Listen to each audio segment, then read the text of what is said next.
નર્મદામાં આદિવાસી ખેડૂતો સાથે ધરણા પર બેઠેલા મનસુખ વસાવા અને ધારાસભ્ય ડોક્ટર દર્શનાબેન દેશમુખને સવાલ કર્યો છે કોંગ્રેસના ધારાસભ્ય અનંત પટેલે કે જો તમારી સરકારમાં તમારું કોઈ સાંભળનારું ન હોય તો તમારે રાજકારણ છોડી દેવું જોઈએ અને રાજીનામું આપી દેવું જોઈએ।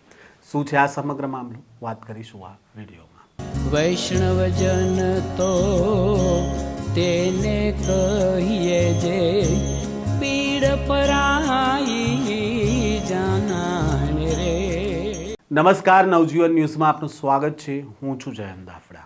નર્મદા જિલ્લાના સાગબારાના ખેડૂતો છેલ્લા 7 દિવસથી આંદોલન કરી રહ્યા છે। તેમના આંદોલનને સમર્થન આપવા ભાજપના સાંસદ મનસુખ વસાવા અને ભાજપના ધારાસભ્ય ડોક્ટર દર્શનાબેન દેશમુખ પણ આવી ચૂક્યા હતા।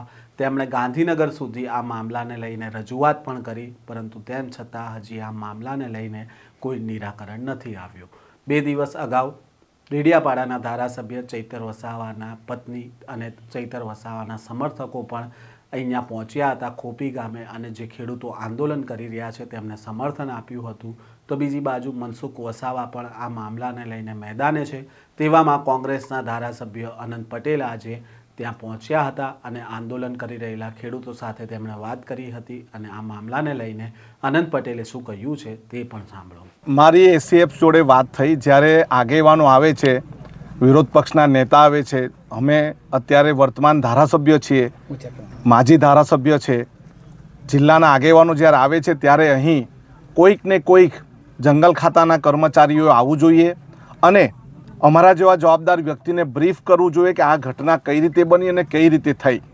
અને અહીંના આગેવાનો દ્વારા, બહેનો દ્વારા પણ જાણવા મળ્યું કે એસીએફે અમારી સાથે ઘર્ષણ કર્યું અને અમને ધાક ધમકીઓ પણ આપી છે, અને એ બાબતમાં મેં એમને બોલાવ્યા। એમણે કીધું સુરત છું, સુરતથી આવતા 3 કલાક થશે।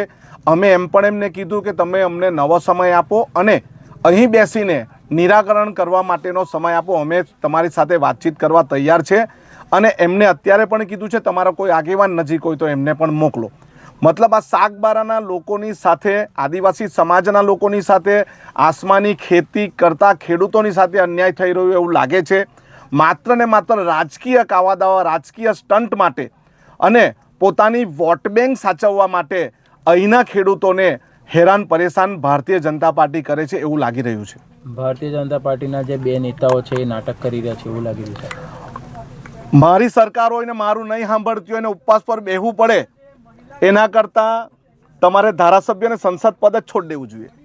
પોતાની સરકાર છે, પોતાની મા પીરસનાર છે અને છોકરા ભૂખે મરે, એટલે દર્શનાબેને અને મનસુખભાઈએ તો રાજકારણ જ છોડી દેવું જોઈએ। તમારું મુખ્યમંત્રીમાં કંઈ ઉગતું નથી, તમારું ઉપર સરકારમાં ઉગતું નથી, તો તમે શા માટે અહીં માત્ર નાટક કરવા માટે અહીં ધરણા પર બેઠા, એ મને નવાઈ લાગે છે। અનંત પટેલે કહ્યું છે કે તેઓ આજે અહીંયા ખોપી ગામે આવવાના હતા, પરંતુ આજે કોઈ વન અધિકારીઓ હાજર નથી, અને તેમના સાથે વાતચીત પણ કરવામાં આવી અને કહ્યું કે તમારું કોઈ પ્રતિનિધિત્વ હોય તો તમે તેને મોકલો, તેની સાથે વાત કરીએ શા માટે ખેડૂતોને જંગલની જમીન ખેડવા નથી દેવામાં આવતી અને ઉમરપાડાના ખેડૂતોને શા માટે ખેડવામાં દેવામાં આવે છે તેને લઈને સવાલો કરવાના હતા, પરંતુ અધિકારીઓ આજે ત્યાં હાજર ન હતા।